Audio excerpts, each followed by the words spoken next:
Welcome to the first. You have a story. If you look back on your life, you've done things for the first time that no one in your family, in your town, in the country has done. This is Dr. Sandi. You have unknowingly paved the way for others without knowing it or even acknowledging it. This is where you tell your story so that those who come after you can walk in your footsteps to build their own firsts. In the male-dominated culture in Niger, West Africa, where education for women is not even supported, a young girl, Fatoumata Issifi, is determined to change her life. Against all odds and with no family support, she came to the United States alone to follow her dream. She has been blessed throughout her life with the kindness and generosity of so many people, friends and strangers alike. And Fati has taken and made the most of every opportunity given to her during this journey. Thanks to her hard work, Fati is the first person in her village to come to the United States, the first female from her community to graduate from college and to obtain a graduate degree in business, and the only female in her town to support her entire family. Let's hear how Fati inspires women across continents. Welcome, Fati. Hey everybody, it's Dr. Sandi. I'm here today with Fatima. How you're going to have to tell me how to pronounce your name because I Fatoumata just Issifi. Fatima Issifi. Fatima Yes. Issifi. And they call you Fati? Yes. That's what I'm calling you today, is Fati. Fati is here to just give us some information because this might go into my immigrant series or my business series. I'm not sure which one, but let's welcome Fati today to the first with Dr. Sandi. Welcome, Fati. Thank you, Dr. Sandi. Thank you for having me. Thank you for the opportunity. I'm looking forward to our conversation. Yes. So my friend Claudette told me you have to have Fati on your podcast. And then when I started reading your stuff and listening, I'm like, yes, this is going to be good. It's going to be good today. So tell me a little bit about yourself, Fati, and let our audience hear who you are, where you come from, and what all the firsts. We love to hear about your firsts. Thank you, Sandy. So I'm originally from West Africa, from a country called Niger. It's a country in West Africa. People always confuse it with Nigeria. So it's Yeah. not Nigeria, but it's north of Nigeria, between Libya and Nigeria. So I moved to the United States around 11 years ago, coming to go to school. And the journey was really interesting because a woman traveling from Niger coming to a country where nobody has been from their family is not something that's highly recommended, even though America is really highly regarded and men travel. They go Uh-huh. to back epic stories. That's not something that is recommended for a girl. So, Well, let me ask you this. Let's backtrack. How did you get to be coming to school in America? How did that happen? so when I was back in my country, talking about my schooling journey, I've always wanted to be educated because the condition of lives of women is really not something that was appealing to me growing up. My Mhm. mom had 8 kids. She's not educated. She's not financially independent. She had to rely on my dad for food. Even her clothes, my dad had to buy it for her. Like, you don't choose, oh, I want the green outfit or I want the red outfit. Oh my goodness.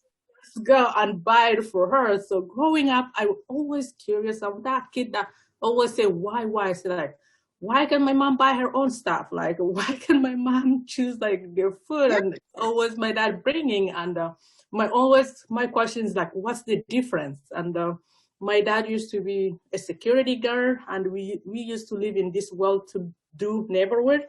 And I get to see like rich people. We were not rich. We were like living in a small house behind this building that my dad had to be at 24/7. So in order for that to happen, we needed to live there. So they gave us like one bedroom, my family and us. So on weekend, I go play outside. I see like expatriate kids. They have toys, they have cars. They're speaking these weird language that I don't understand. So I'm always comparing like my dad, like, why do they get to have that? Why do we get to live in the small house and we don't get to live in the big house? So I think that really inspired my educational journey. And when my brother was old enough, my dad took him to school, and I said, why wasn't I be taken to school? I'm smart, playing those with those kids outside on the street. I know my numbers and I know my ABCs. Wow. So I followed my dad to school. They didn't enroll me to school. I sat in that school for 1 year until the next year they say, okay, we're gonna sign you up. You should be officially here. Like, it's like I wasn't taken to school because I was a girl. Like I needed to help my mom. I needed to cook before I was even 5. I would go grocery shopping. I will help my mom. I will sweep, and my brother get to go and play, and they can only play when I'm done with my chores. But So Fati, they were grooming you for the role that they know, right? Girls grow up to be wives, and as a wife, these are the things you need to learn to be a good wife, right? A good wife doesn't say, I want to go to school. A good wife learns to cook, learns to clean the home and take care of the home and take care of the husband and the kids. That's what you were being groomed for. So it's not yes, like they knew any differently. That's what they knew. that's what they knew. And being a kid, you don't know. I'm a kid. My brothers are kids. Like we're all kids. So why do like you see like that kid gets to do that? Why don't I get to do this as a kid? That's what you're thinking, right? Yes. I my mom needed the help, so I always had to overperform because I need to make sure that I did the dishes, I help her cook, the groceries are there, so I can go to school. And even doing my homework, I do my homework in school before I come home, because when I come home, nobody has time. What is she doing on those papers? Yes. That started my passion of there gotta be something out there. I didn't know what it was, and even talking about education and women being educated, I've always seen that there's a discrepancy when it comes to girls and boys. I don't get enough time to do my homework. My brother can do his homework and also go play. And even when I was in a 7th grade, that's when in my country, you start to choose what language you wanted to learn. I tried to learn English, and my first English lesson in the class, the teacher asked me to pronounce bicycle. Like, if you've never heard the word bicycle, like I mumbled something that must sound stupid to him. So he called me dumb. Oh no.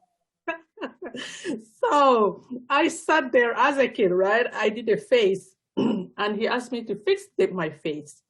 I guess I didn't fix my face, so he kicked me out of the class. Oh my But goodness. one thing I was sitting there when I did my face is, in my country, education, each level, from primary school to go to middle school, to go to high school, to go to college, we have national exam. Like, you don't get to go to junior high if you're dumb. Yes. There's this big exam that's like 3 days, the whole country. You have to be good to. Jamaicans do that too. So if I pass that exam, I'm sitting here because I can't say bicycle. Bicycle, you're gonna call me dumb. As a kid, like, I just finished a major stress thing to get here.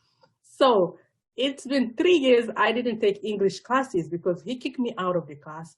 As a kid, I cannot complain to any adults. I didn't even complain to the principal because I'm so afraid. Like, if my mom heard that, that's being disrespectful. You don't Yes. face when an adult Yes. talk to you. But as a Yeah. kid, like, I've never heard this thing. Like, give me a break. So I will sit outside. I will be taking notes. My friends will come out and they will ask me, do you know what this is? Like, they will ask me for Oh, tutoring. really? Well, because we have the classes are not like permanent. They're like, hey, classes, so you can hear everything happening and you can through. So what and you you can see. So I was picking through. And also one thing that he told me was, without my class, you will never make it to high school. So English is a language class and it's one credit. And the way our educational system work is you go to the next level by your GPA, the entire average. So if you fail one class, if your average is good, you can still pass. So for the first 3 years, I didn't take English. All my transcript, English is just zero. My parents cannot tell because they don't even know what I'm doing in do school and school? talking. They Oh my, wouldn't hear, they wouldn't hear the incident. They'll say, okay, that's it. No more school for you. You go there instead of yeah. respecting people, you just go there and do faces. So that happened, and I felt like for an educational, somebody who's supposed to educate you, like, this is something new, a kid is trying to learn. Maybe it could have been better. And when I went to my last year of junior high school, we had a new teacher. So I get to sit in a class and actually learn. And I had the best grade among all the students. And my student told the students told the teacher, they said, she's never sat in the class and learned this Oh, material. wow.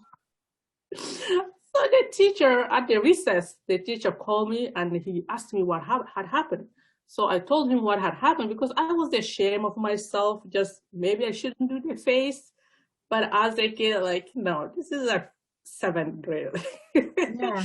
So he said, why didn't you talk to the principal? I said, like, as a girl, I'm afraid to go talk to the principal. I may be kicked out of the class. So I just sat there and do well in mathematics, do well in all the other materials so that I can make up for that zero that I had at the end of the year it was coming. So that was really interesting. And even my dad is very traditionalist. He was he was really not a big supporter of education, mostly as a woman. So I'm the first daughter, and I had older brothers, as we Mhm. were talking before, being groomed to be a wife, that's the family's pride. And Right.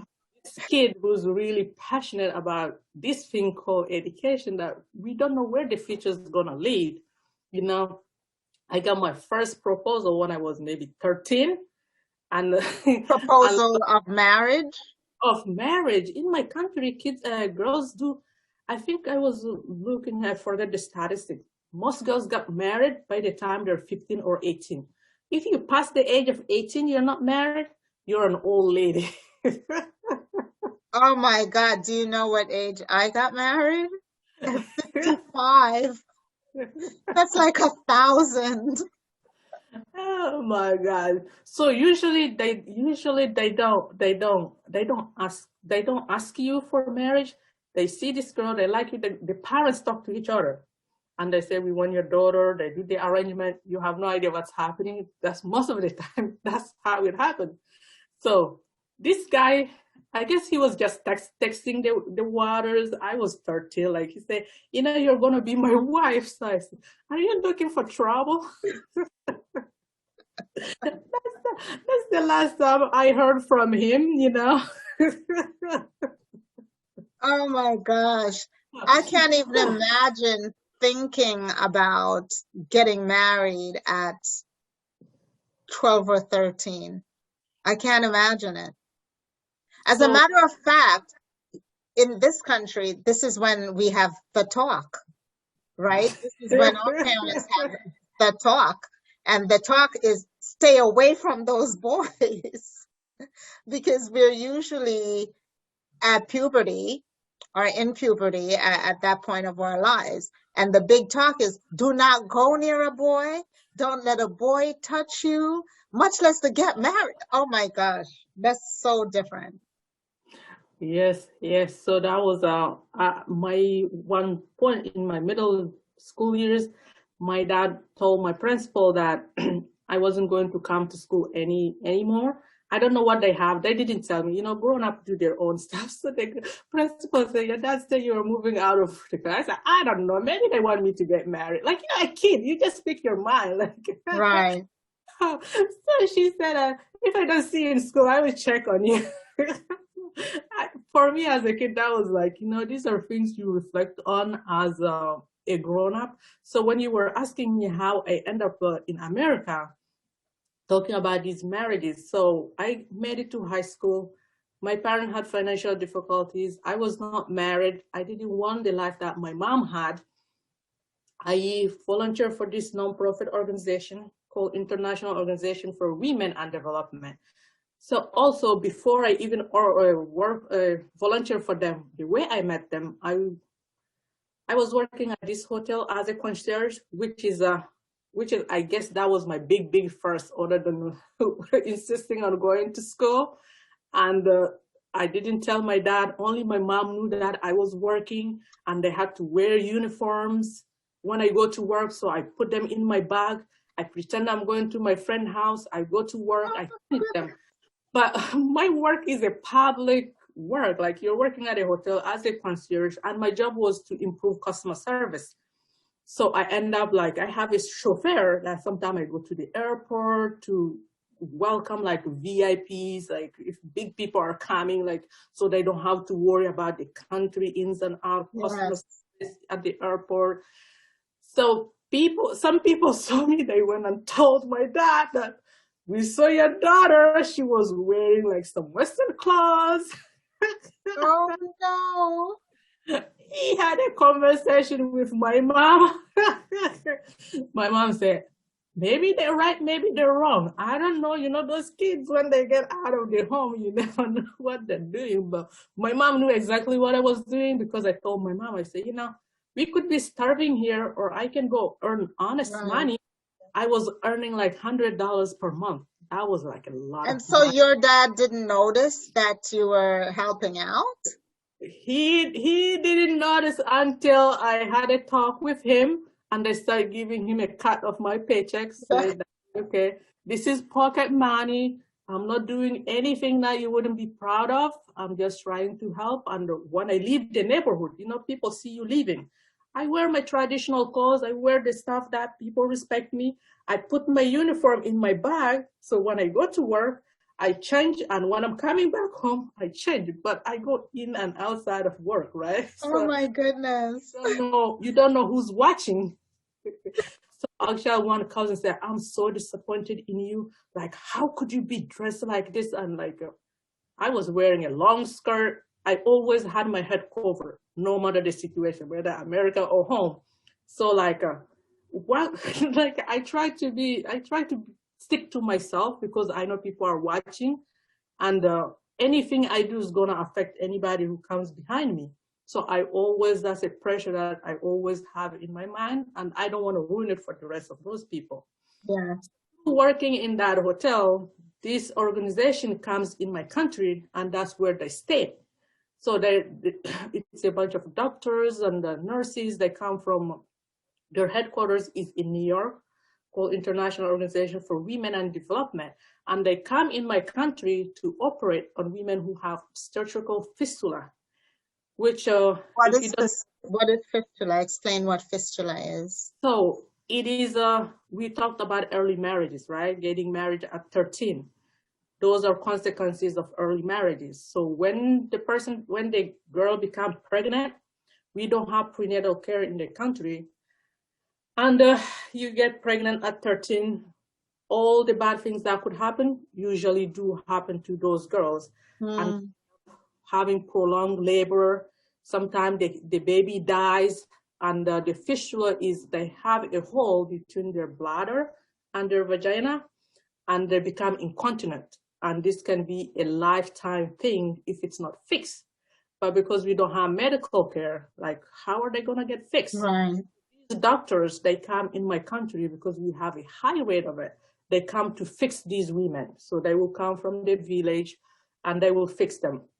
So when I saw them come, I'm always curious. So what are you guys doing? So can I help you?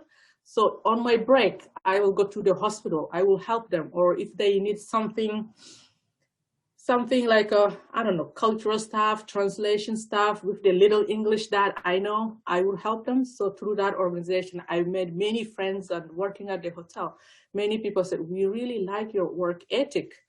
And even I'm sitting there, customers will come and complain to me or tell me stuff because I follow through. They say, you should be the manager here. Like, what? That's not even in my dream, being a manager. Like this, the men are there. They don't even know what a little girl is doing here, and all like ministers or VIPs are coming. They're talking to me because I respect everybody. I know where I'm from. Yes. I talk at their levels. Like sometimes when I have night shifts, like 3 in the morning, I'm sitting there. They will sneak out of their room with the guards there. They will come and just, they will tell me their life stories and stuff. Like, it's like, so they, You have a very pleasant face. Like your face just lights up and you listen. You look like you're really listening to someone. And you talk about the face before, like you gave the teacher the face. You don't have that face. You don't have that face regularly. You have a face that smiles. Like even when you're not smiling, it looks like you're smiling. I don't have that face. I don't have that face. That's why you have such a pleasant, customer service friendly face. so even them, they said, what do you want to do with your life? I really didn't know what I want to do with my life. Then I was working, making money. I wasn't going to school, and they said, "You're smart. You should do something with your life." Say like, what else can I do with my life? This is the country. I'm stuck here. Like, there's no going to college for me because in my country you cannot have a gap in your education. If you have a gap, the government pays for everything. You need to go straight. Or if you're rich, I guess your parent can pay for you to go outside the country to be educated. Yeah. So I started working for this organization and also help navigate some cultural stuff. And seeing these women, it really inspired me that I needed to do something with my life. And I always knew it was education, but at that point I was stuck because I know my parents don't have the money, so I cannot go outside the country and get educated. And looking at these women, like, the ones who get fixed and through, as you said, Claudette, the organization also we're talking about. So, okay, you get fixed. What's next? Like you go back and live the same life. And sometimes Yes. some of these women, it's been so long, the tissue healed, they cannot be fixed. So they just need to be taught like, even the sanitation is not there because it's not like in my country you have all these pads depending Right. on the store, you have all these choices. We don't have that. So that's also part of the mental health because if you're incontinent, you cannot become a wife, you cannot do your chores, and everything in my country is community based. Like you're living with everybody. It's not like you have private life that Right. you stay to yourself and mind your business. So these women, they become isolated. Some even commit suicide because that's the end of your life. Your job is to be a wife, have children, run a household. If you cannot do that, like a man cannot come to your house because it smells and all these things. So it really gave me stuff to think about. I always knew the inequality between men and women. Men go out, they be adventurous, as I said, we come back with epic stories, but women, you're only supposed to get married, and sometimes even some who are educated at high school, you stay at home. So I really did not want that life for myself. You want your own epic stories. You want to create your own story. Which being the first daughter is not something that it's up to, get married, be a role model, and we know that we raise our daughter right? So it's like, it's through that organization that I met this person. He said, if you want to do something with your life, just give me a call. He disappeared like that. So I said, okay, if I want to do, what do I want to do with my life? I'm going to open a business. I said, I'm going to go bankrupt because first of all, my entire village is going to depend on my business. And the second all, it's not just depending on the business. They're going to ask me why you're not married. Like that's every single morning.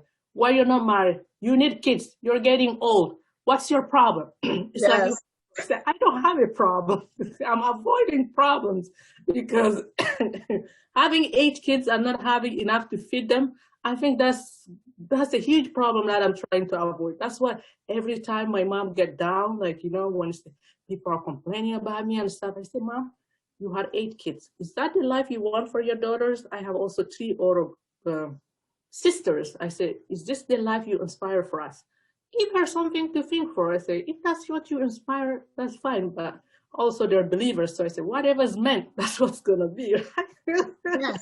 Bringing that cultural perspective. So it's, Yes. it's not the daughter not behaving. Probably she's just following what was written for her. And maybe this is the way to get there. Yes. So I did some homework. I thought about it, I say, I think I need to go back to school.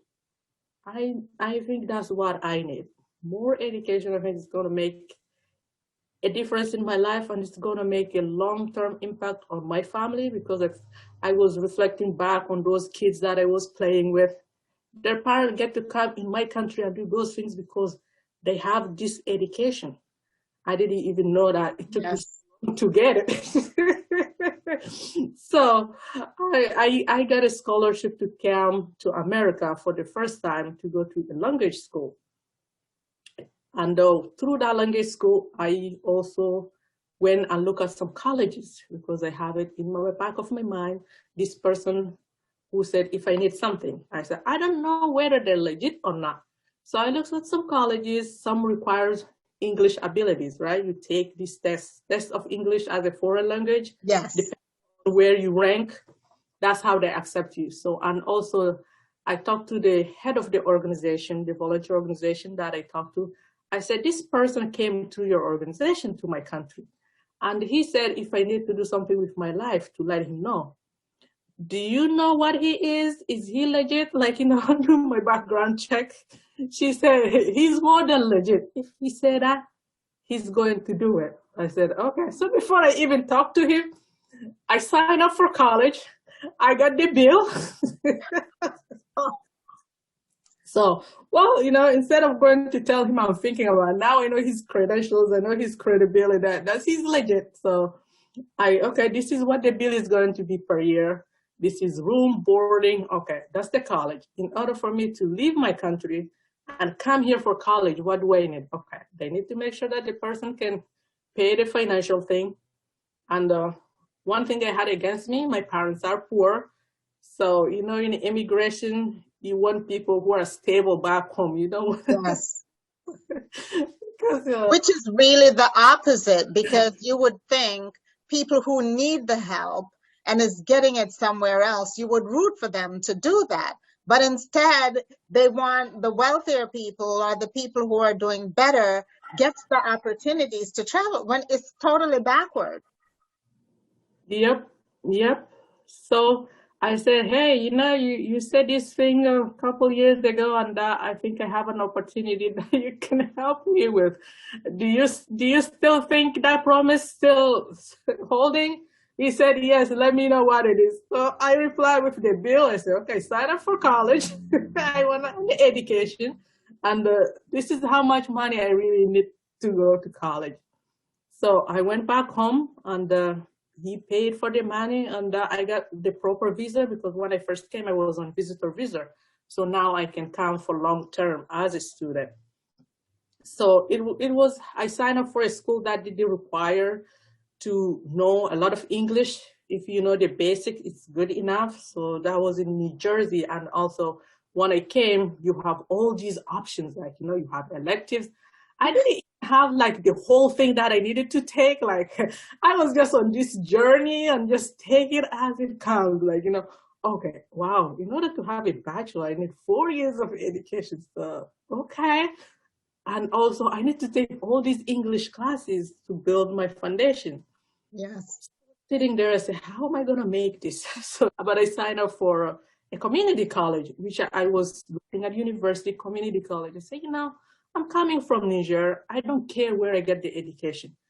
The matter is what you do with that education. Like, my Yeah. country, I've never heard about Harvard. I've never heard about these people. Like, I look for the cheapest school, somebody's paying for it. I gotta make it affordable. It's education. And if I go back home and work or somewhere in the world, my competition is not going to be American people. So those people who went to Harvard, I didn't know anything about. So when I was going to school, I was taking a lot of mathematics class, a lot of science classes, and my advisor said, "Are you going to be an engineer or something?" But one thing that she didn't know is math did not require English. Like the the Yes, Pythagorean theorem, it doesn't matter whether you come from Africa, China, America, the theorem is the same. You just need to come to the same conclusion. So yes, that buys me time, and my English wasn't good enough to take English composition. So I was taking all these ESL classes, English as second foreign language. They yeah, don't count towards my degree. So taking math, taking finance, taking accounting, it doesn't matter. The left needs to be equal to the right. Whatever you're yes, talking. yes. I never thought about that either. You know, when you said it, I was like, she must be really good in math. But I that never crossed my mind, honestly. That's why, and I find I have a lot of African friends or friends from other countries, not just Africa, who concentrate on math, and that's probably why. That's a big aha moment for me. I never thought about that. I was good at math, but also it buys time when you're learning the language. Like, every other class has a lot of talking. Like you sit in sociology class, Yes. no idea what they're talking about. Like the first time I took English literature, in my English literature class, my teacher was talking about Bob Dylan. So I raised my hand. I said, "Who's the guy?" one of my classmates went like, "You don't know who Bob Dylan is?" I said, "Relax, I just got here." The entire class was like on the floor. I was like, it was like a reality show. That is so funny. But then and no one thinks about that. That there are people in America who don't know Bob Dylan because they grew up in a different environment where Bob Dylan was not the man, you know, Yeah. especially in some African American communities. They're not playing Bob Dylan. Oh Well, my, I didn't know that. For me, it's just like, okay. So that's why, like, nobody's talking about Bob Dylan, poets, and all those people in math class. Pythagorean theorem, we know it. It never changed for 100 years, like, like, yeah. an angle, 90-degree angle is 90-degree angle. Like, like there's less noise, there's just less confusion. Like Yes. even if I cannot explain it on the board, if I take the chalk, I can go and follow the whole Yes. Do the work. and my classmate will get it, even though I cannot like say, okay, this is this, because even the way things are said, like square root and this and that, they're said differently in the language. So if you're doing translation, it's really hard on the brain. So my last class, I think my advisor said, "Okay, you're taking calculus. This is the last math class you're taking, unless you're changing your major. You say you're going for business, so we're done." And I took English composition on my senior year because now my English is good enough, and I can. Yes. And you see that all the people in the English composition class are like freshmen and sophomores, like because like that's the easy Easy stuff. class. So but coming here as an immigrant, that's like it works backward for us because the language is not there. So anything that require a lot of language ability, it kind of take a lot out of us. So you kind of have to strategize if you want to finish on time or achieve your purpose on time. Did you finish in 4 years? Yeah, I finished it in 4 years. So after that school, I transferred to the University of Southern Maine. They were really nice to me. They gave me a generous scholarship because Southern Maine? yes, in Portland, Maine. It's called University of Southern Maine. Wow. That's a big transition. And where was the school? You were going in Newark, in New Jersey, and now you're going to Maine. Yeah, I was in Blackwood, New Jersey. Now I'm going to Maine, and also looking at the money. It was always the money because somebody's paying for it. If somebody's going to give Correct. me financial aid. How is that, because I want to get the education. I wanted to get it the best and most affordable way I can get it. So when they applied for couple school, they gave me the best package, and I was living in student housing, and it was cold. My first summer, I was wearing winter jacket. It was like 70 degree. And people were like looking at this lady. She must be crazy. And drugs. I said, you don't know where I am from. It's usually like, 80 degree is like winter for us. My country goes like 100, like the other one was check is like 110, 120, like, so 70, this is like air conditioning temperature.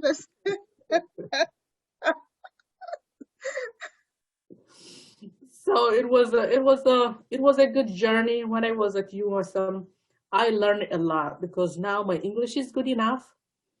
And one incident happened there that I really did not understand, and I didn't know where to put it. When I was working on my senior year project, they call it capstone. And through this project, we're supposed to work with a bunch of student group, and one of the teachers told my group mate that I shouldn't be on the project because I was Black. So actually, the way it happened was she said I shouldn't be on the project. So I came in the cafeteria. There's this my classmate sitting, say, Fati, I want to tell you something, but I really don't know how to put it. I said, what? You know me long enough. Just give it to me the way it is. I'm sure I can handle it. So like, this person said you shouldn't be on the project because you're Black. I said, okay. What does, my first reaction was, what does being Black have to do with my brain and what I can bring to the project? then probably that was not what he was expecting, but I just said that like what came out of my then he said, the kid has never seen Black people before that we're going to work with. I said, well, I came all the way from Africa. If they haven't seen Black person, probably this is the time that they see a Black person. There are a lot of white people here. I haven't seen many white people where they came from. And these kids are going to be the next generation. They're not going to always be in a bubble, so maybe they should meet a Black person. So that project really went very well. And the kids did not make me feel like I'm from Africa. They want to went there and say, I'm from Africa. You guys have a lot of questions about Africa. This is an educational environment. You have questions, just ask me. I'm going to answer. So like that was over.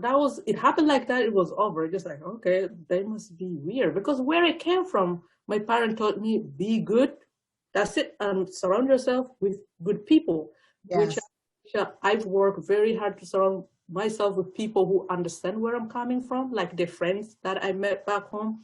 I have them here. They know sometime what I'm navigating, the realities of both worlds. When I go home summertime and come back here, and they have people who they really believe in women being educated, which was a weird concept for me. Like, why do these people want women to be educated? Well, my people are over there. They want me the opposite. I was like, like I'm the rebel. Like, what? Like, when I call my dad, he will say like, when are you gonna come home? Like, that's all he was like. When are you gonna come home? That's why I made a point that during those years, every single summer, I didn't take summer classes. I went home, spent the summer with my family, and came back. Just if they have anything that they're thinking, or like, is she changing yet? Right.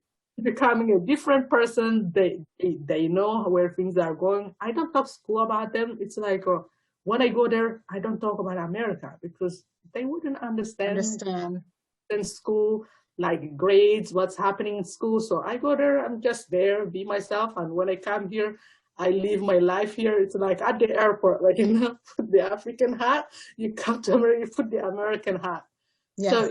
So it was very interesting. And before I finished my bachelor, I met my husband, and also I got a job offer at a big company here. So I was say, okay, now I got a bachelor. maybe I should get a master's. Like, everybody has a bachelor. Like, when I go home, Yes. like, what's gonna be the differentiator? So I said, okay, I know enough about the educational system that I knew that there's scholarship. If you have a good GPA, like my GPA Yes. was, Yes. I was not playing with my GPA because I know money depends on that. When I got my first B, oh my gosh, I went to my teacher's office. I was crying because I said, this is going to be, they're going to take my scholarship away. And he looked at my GPA and said, this one grade is not going to bring you down. I didn't know back then because I was so stressed. I was so driven Yes. by fear and trying to make it happen that, like, anything that's less than A is like I fail. And that, that, that was, But Fati, immigrant parents say that to their kids, right? The expectation, and I know, certainly in my family, if you come home with an A minus, why you're expecting you got an A, and they're looking at you like, what happened? Why didn't you get an A plus? This is a minus. It's not the top. That's how they're thinking. Like, yeah, okay, yeah, it's not the top score. Why are you happy with that? And yes, yeah, so they're asking you and pushing you always to excel, to be the best. And your yeah, expectation, you put the pressure on yourself to live up to that expectation of always having an A. It's not just, it's not just our culture, and I say our meaning an immigrant culture. If you come from China, they have the same pressures of being perfect in school, of being perfect all the time. And it's how your family looks at you, the family here. Your family back in Niger don't even care about that. They want to know you're well. They want you to come back home. Hurry up and finish what you're doing, that silliness you're doing, and then yes, come back home, right? yep, yep. But the pressure comes from I'm thinking outside the box. As a kid, I thought there's something better than what you guys are thinking.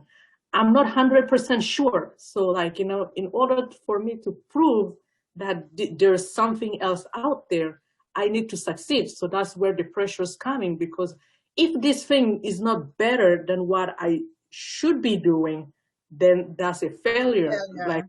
going to say, are they going to say, we told you? And the next kid that's going to come, they'll say, Fati didn't listen. You see what happened to her? Like, Yes. stories they say some kid didn't listen, something poked them in their eyes. That's how they lost their eyes, like that, because you did not listen to your elders. So that brought a lot of pressure. So going back to school, before I finished my undergrad, I was looking at job interviews, and I had couple internships. So I kind of had an idea, and I was looking to go to grad school because if I'm leaving the country, going back home, what will be the differentiator? So, master's degree will be a differentiator, and if I can have it for free, then I don't have to depend on my financial aid people, financial aid, and the person who's been so generous helping me. And also, I'm trying to make him proud too because he's spending money. Yes. He doesn't know me. This is just some silly kid from Africa say she wants to do something. Like, who knows what she's doing in college. Like, I made a point, like, share my transcript with him just so he knows that I'm doing the right thing. So I got a couple scholarship offers for grad school because I tell them everywhere I go, say, I don't have money. If I don't have this education, this is my option. I'm going back home because this is not my country. So this I set my eye on the West Coast because I said it's warmer there. I should find a school on the West Coast. So it's warm, so I can go finish my school there, and that will prepare me for going home by then. Like like weathers in California, Stanford, stuff like that. Going to Africa, that would be a smooth transition instead of leaving Maine and go to Africa. That's gonna be a Yes. big shock. So then I got this job offer. Then I said, wow, so I applied for a different school. I've got a couple scholarships, and I got this job offer So the decision is, do I want to leave and this job is in the state of Maine, or do I want to take the job and start sending money home? Because that's my only proof now that I start showing that whatever I was doing here is starting to pay. So I went back to the university. That night I stayed up until 3 o'clock, put in my application for grad school, because I was going to leave, like, for sure. The next morning, I went to the school to follow up on my application. I said, well, I think I want to go to grad school here, but I don't have money. If you give me money, I will stay here. They said, oh, okay, let us think about it. They gave me another scholarship because I was involved in student senate, in the culture. I've really immersed myself in the campus life, and I've done a lot, so people know me. And me staying here, it was kind of home too. So I have free scholarship to go to grad school. Now I have a job. Yes. What? Now I'm living the dream, right? This is the time to start showing. So I worked at that job for 3 years. I didn't save any penny. Every single money I have went home. Until the end of the 3 year, I built a 3-bedroom for my mom. This is us growing in a bedroom with 8 children and everything else. Now this lady has 3-bedroom, has an indoor bathroom. Because when you go home, you do not want to go to the outdoor bathroom anymore. Took care of my dad, because also having kids in Africa, one thing that is expected, it's just part of the expectation that you take care of your elders. So for me to prove that my education had worked is to take care of my parents, and people through them, people will observe and see the dynamic and see what's happening, because they knew my mom would never have a 3-bedroom if it wasn't for me financing it, and if it wasn't for me taking this journey, coming to America and be able to do that. Do you think that they would now want their kids to follow in your path because they've seen you've now proven your theory, right? If I get a better education, I can do all these things and help my family. And you prove that by building that you have a visual proof of that. And other people are looking at it going, Fati did it, so can you. Get your butt over there and go, and go do it. So that's one of my questions that I always ask, like, do you think the next generation is going to be impacted by the things that you do?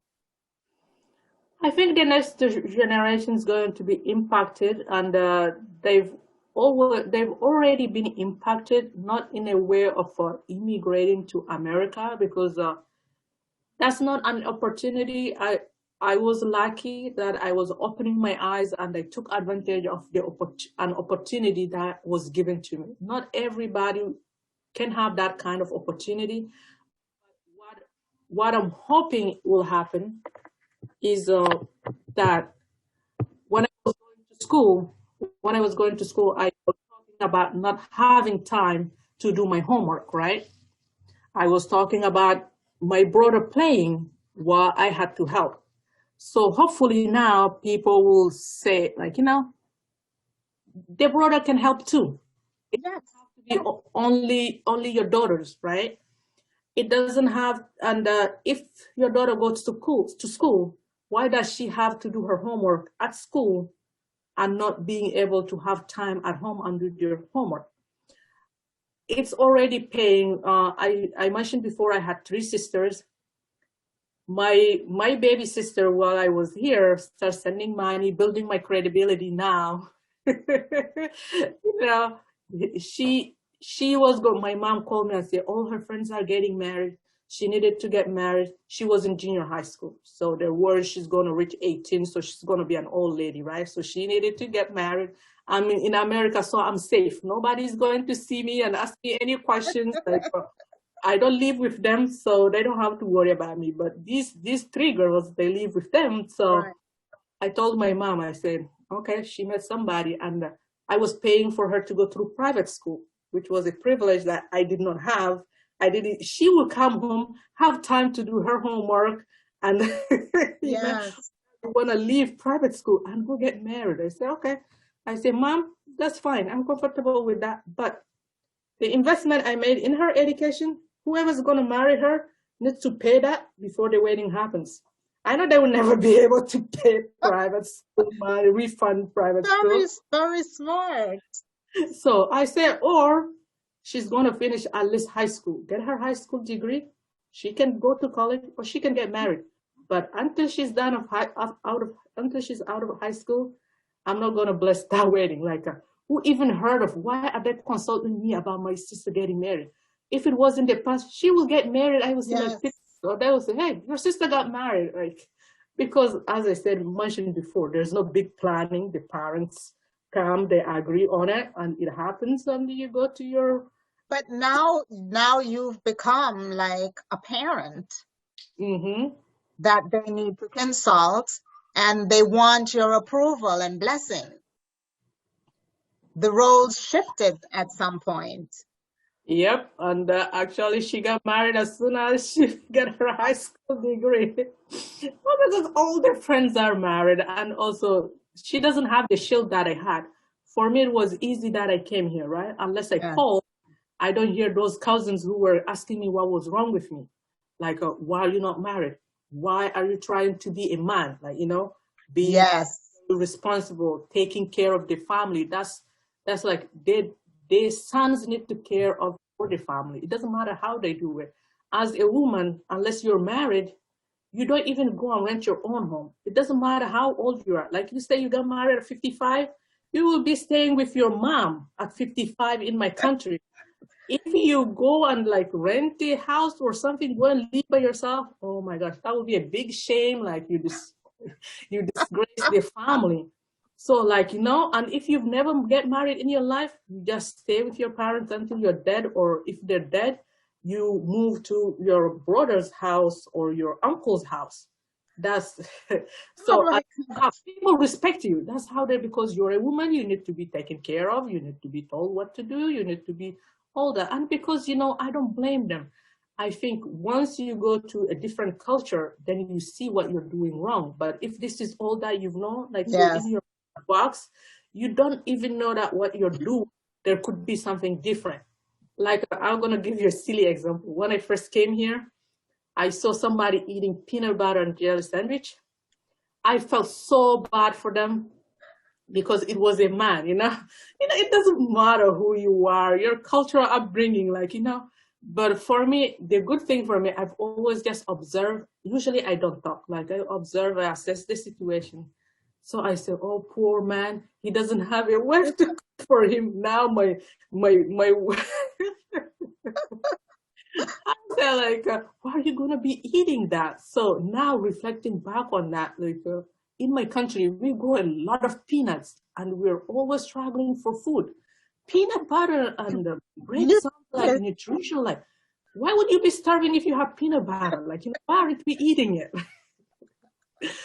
But it took me to come all the way here and couple years, like to even like to put something like as silly as that, Yes.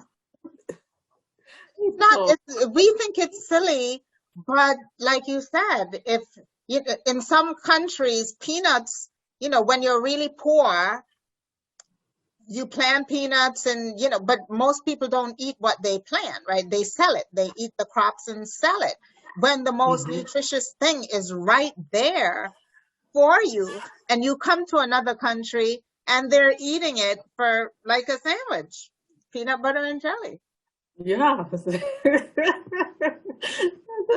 Oh my gosh. So it's been a journey, and there are a lot of changes happening. One of my baby sisters, also younger one, she's actually finished her school. She became a midwife, which would not have happened if it wasn't for me being here and being the first, Yes. and that, and now all my nieces and nephew, when I call them, they talk to me about their grades. Oh, this person's not doing well at school. And like, even having the freedom of just go to Talking.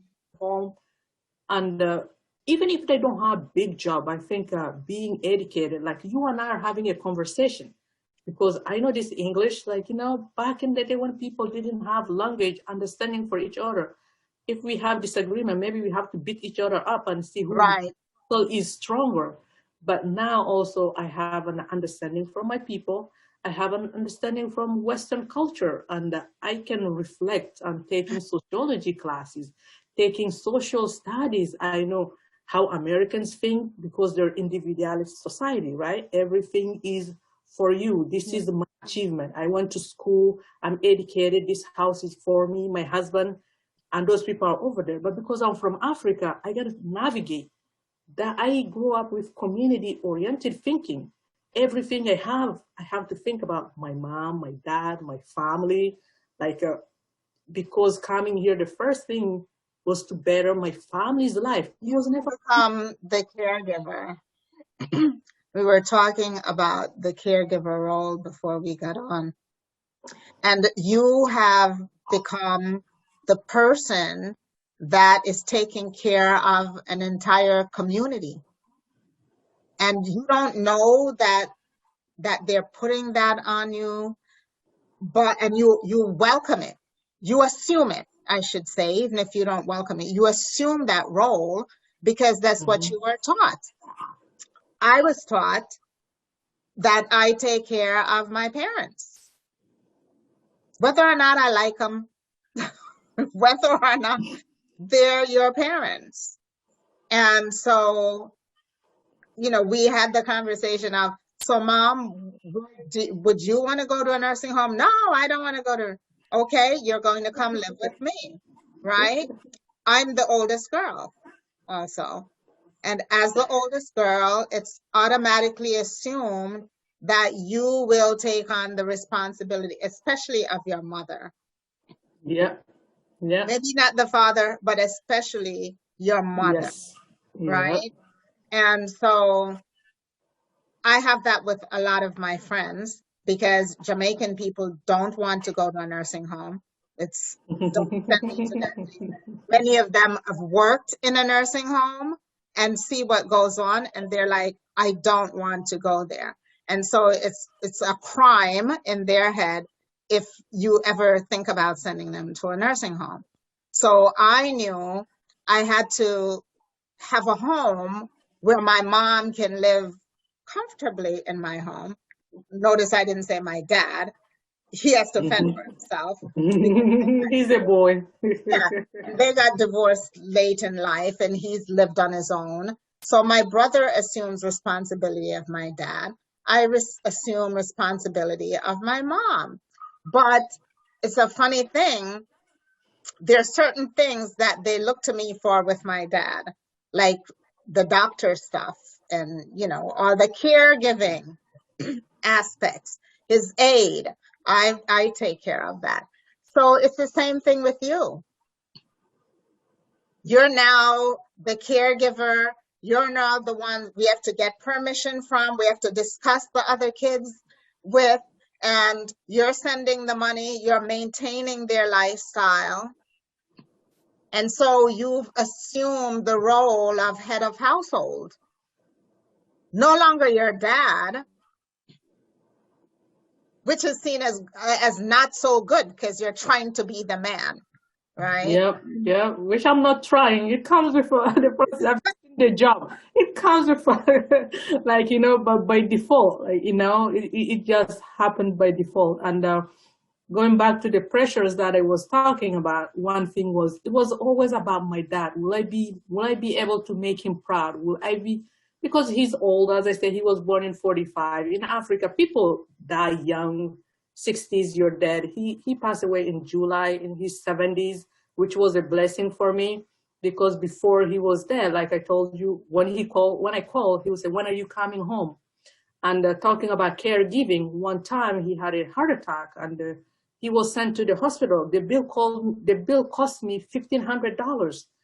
If I was back home, that would be the end of him. He would be dead at Yes. that particular time. I think that really shifted the dynamic. After that, when he recovered, he came home. He asked about my son. He will ask about my life. Like when we talk, I saw a big difference. How are you doing? How is your son doing? Is he walking? Is he talking? So that took like a big chunk. It was that day I sat and I took a deep breath and I said, mission accomplished. This is what I wanted. So when Yes. he passed away in July, I was reflecting. I say, I did everything I needed to do for him. Like I took care of him. He even his friends and his family said, like, this kid was a good kid. This kid like no, now my ratings didn't depend on my marriage. My rating depend on how well I was taking care of them. So Yes. it didn't come because she was married. This came because she was educated, she was financially stable, she took care of the family, then she got married. So you see how you can do this, then get married, and Yes. now they think, when are you going to have a kid? So I have a kid. So now my ratings are up. It's just reverse, right? So you say I got married before he's dead and I had a kid before he's dead. So I checked those things on the list that they wanted. And I also checked the stuff that I think should have happened too, which is time sensitive. Education is time sensitive. If you miss Yes. high school, you're not going to have any additional education, because if I didn't finish high school, I wouldn't be able to go to college later. Fati, I don't know. So what are some of the things you're happy about being the first in your family? What brings you joy? And what are some of the things that are not so good? I mean, we kind of talked about them, you know, you get stigmatized when you're trying to be the first. Like, what is she trying to do? Who is she, why is she doing this? She's trying to take over. But then some of the joys of it is knowing you were able to help your dad when he was sick and help your sister and help other people.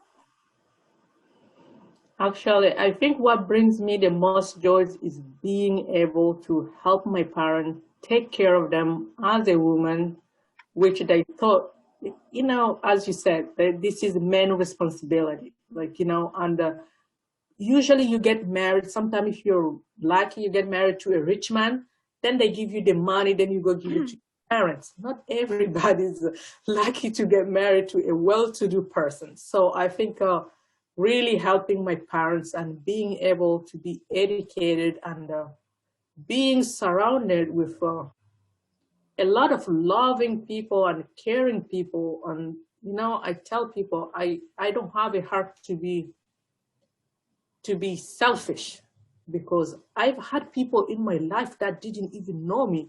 They put Yes.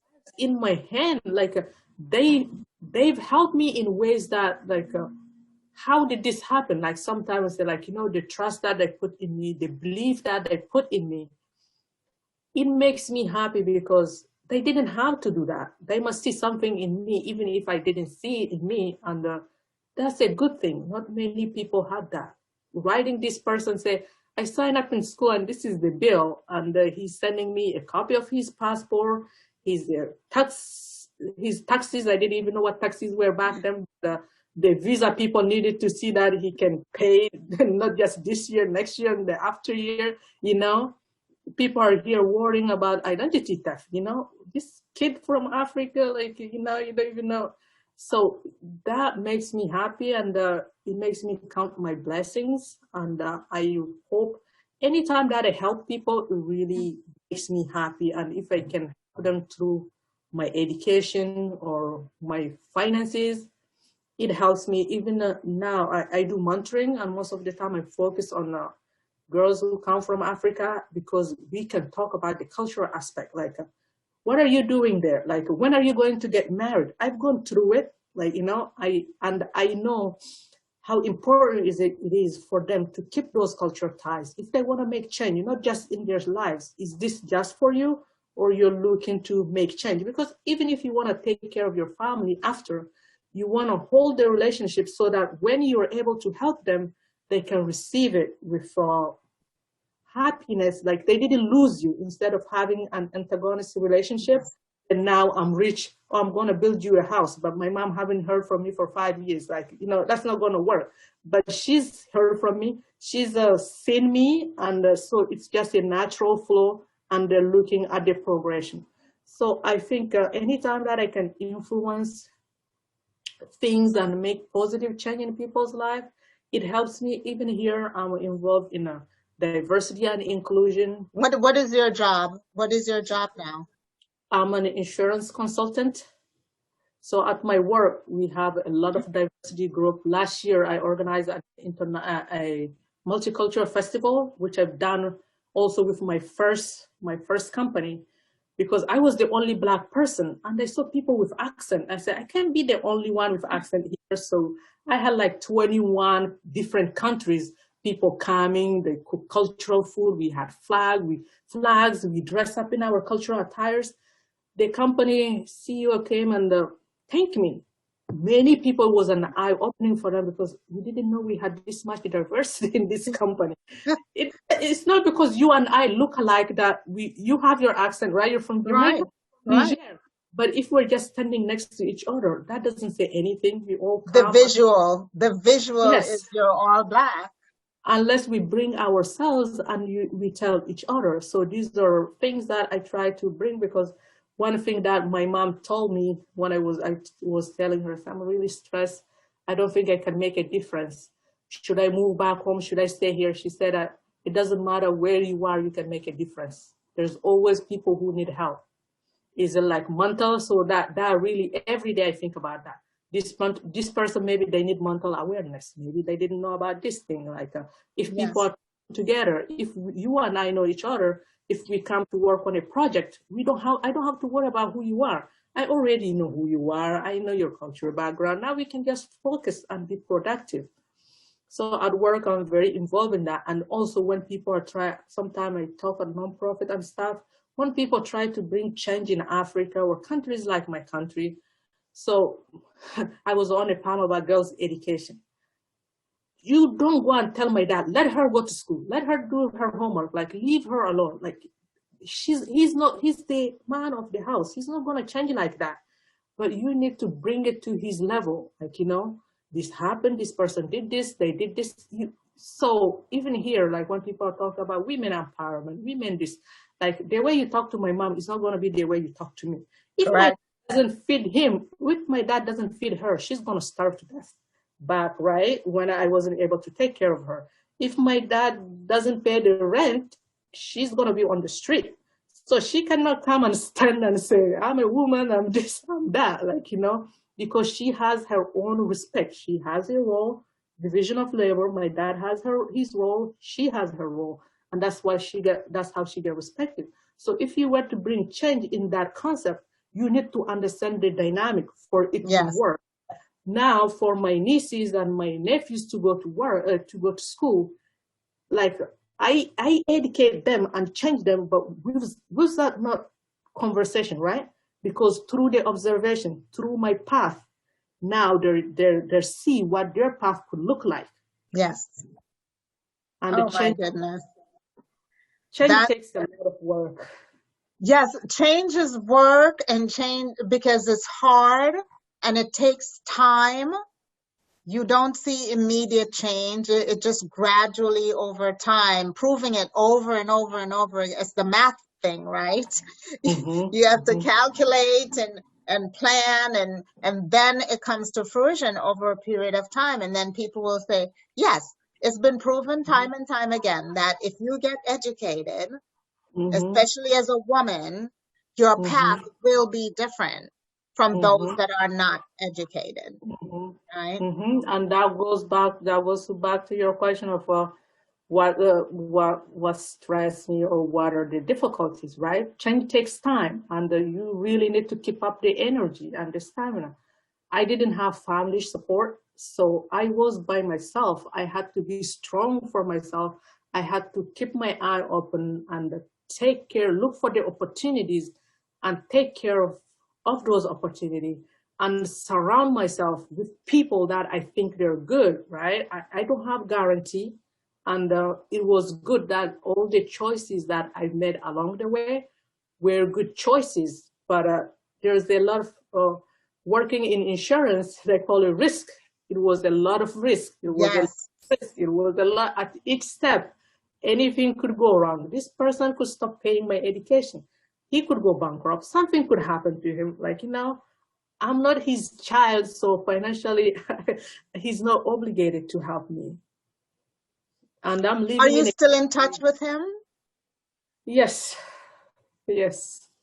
He becomes like family after a while, right? Yes, he's a very much family. This has been so good talking to you, Fati, getting a whole other perspective on what it takes to succeed in this culture, in another culture. And I think if we start to understand that and understand people and what makes them tick and what makes them want to succeed above and beyond, because this is something you have to want from inside of yourself. A lot of people can't give it to you. You have to really want it and you have to do the work. It's not an easy thing, but education is the key. Education is the key for a lot of things, from making your own money to being mentally free. It gives you the ability to live the life you want and think you should have rather than what someone else is designing for you. You can design your own life. There's just so much. I'm just naturally curious, so I like education because of that. I'm just very curious about things. Actually, I want to tell you one funny story. When I met my husband, so my dad is alive now. I need to tell him I met somebody. it took me 3 months to try to strategize. Like, how am I going to put this? Okay, I think I have enough credibility that I can talk about my own marriage. Remember, I said marriage is parent talk. You like mostly sometimes they ask Yes. the boy, do you like the girl? Most of the time they don't ask the girl if she likes the boy. So me as the girl is going to tell him that I met somebody. So I call him and we're talking. The conversation was nice. He's asking me how things are going, and he was complaining about my brothers. Tell you what, I said, oh, don't worry about those boys. I will take care of you. I really don't have time for them. If you need something, just let me know. Don't worry about them. So that was good, the moment. So I said, well, I kind of want to tell you that I met somebody. We're kind of friends. He said, what kind of somebody? I said, well, we're just kind of friend. I really like him, and we talk, and he helps me with my homework and all that. So I said, okay. So then I changed the conversation, talked about something else. We moved. So the next time I called him, I said, oh, remember that friend I said I talked to you about? I really kind of like him.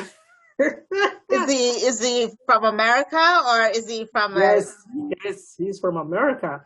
So I said, that friend I talked to you about, I kind of like him, and I think he kind of like me. So, do you mind if I bring him home? So he said, okay. So now he said, what kind of friend is it? Is he black or is he white?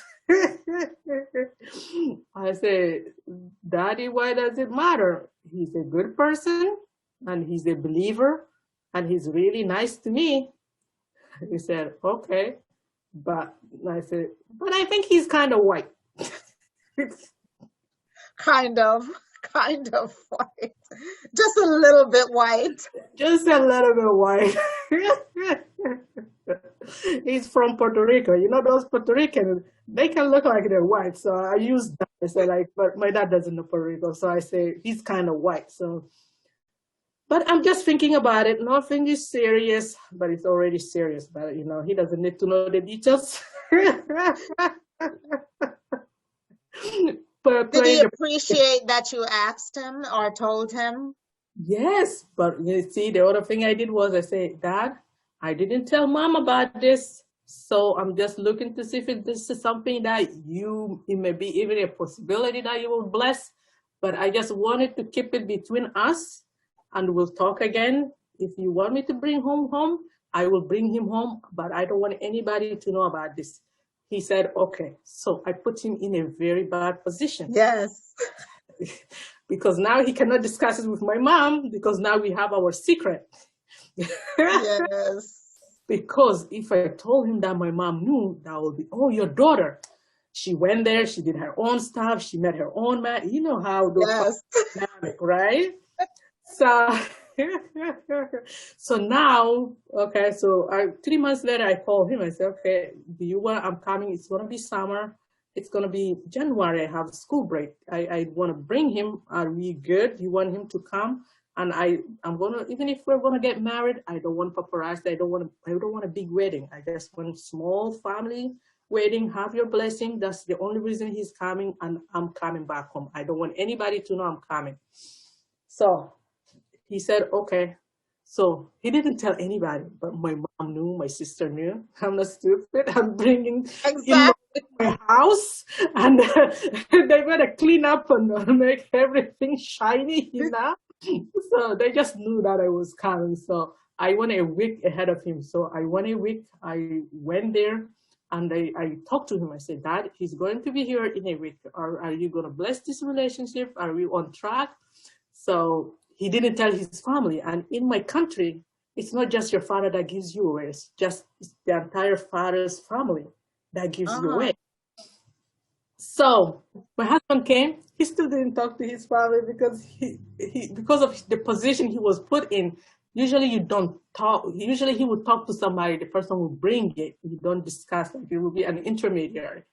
So I was in the room crying. My aunt came, and my aunt said what was coming. So I had to say something because now the wedding's gonna Yeah. happen time and nobody knows what's going on. I said, well, I kind of had a discussion with my dad that I was gonna bring somebody.